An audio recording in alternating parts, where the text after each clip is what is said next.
Présenté hors compétition en séance spéciale au sein de la sélection officielle du Festival de Cannes, Les Ponts de Sarajevo est un film collectif. Il est composé de 13 courts-métrages réalisés par des réalisateurs européens.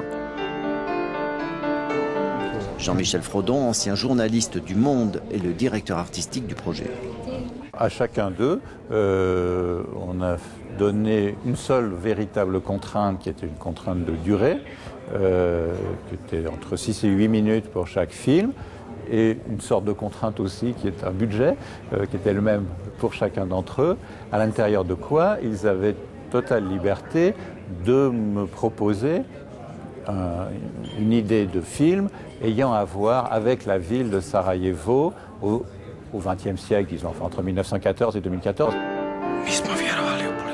Aux côtés de figures comme Jean-Luc Godard ou Cristi Puiu, le film donne la parole aux auteurs émergents du cinéma européen et aux grands cinéastes de demain.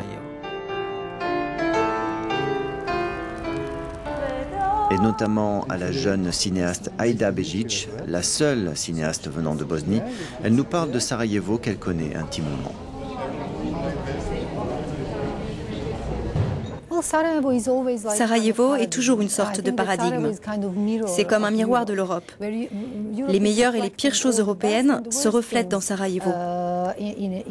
C'est un croisement de différentes cultures, de différentes religions. C'est très spécial, avec une mentalité unique, parce que nous avons un héritage occidental, oriental, communiste. Nous sommes très complexes, et c'est la raison pour laquelle nous sommes en quelque sorte le cœur de l'Europe. Chaque cinéaste s'est emparé d'une époque, d'un moment dans l'histoire de Sarajevo, et plusieurs d'entre eux ont choisi les années 90 et le siège de la capitale de la Bosnie, comme la Suissesse Ursula Meyer.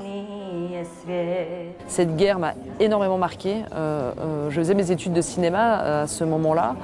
Et voilà, il y avait une guerre à notre porte, à côté de chez nous. Et je me souviens vraiment au moment où moi, voilà, j'apprenais à faire des films, il y avait cette guerre à côté. Donc il y a eu quelque chose entre les deux qui m'a énormément marqué. On recevait des images, des reportages, des photos. Enfin, il y a un rapport à l'image aussi qui était très fort avec ces snipers. Enfin, on a tous ces images en tête. Le jeune cinéaste serbe Vladimir Perizdic a repris quant à lui le témoignage de Gavrilo Princip, l'assassin de François Ferdinand, pour le mettre dans la bouche de jeunes nostalgiques de l'ex-Yougoslavie.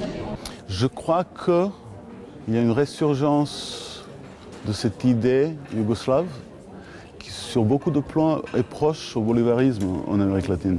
Qu'est-ce qui se passe avec ce passage du socialisme au capitalisme dans les Balkans? C'est un capitalisme extrêmement violent.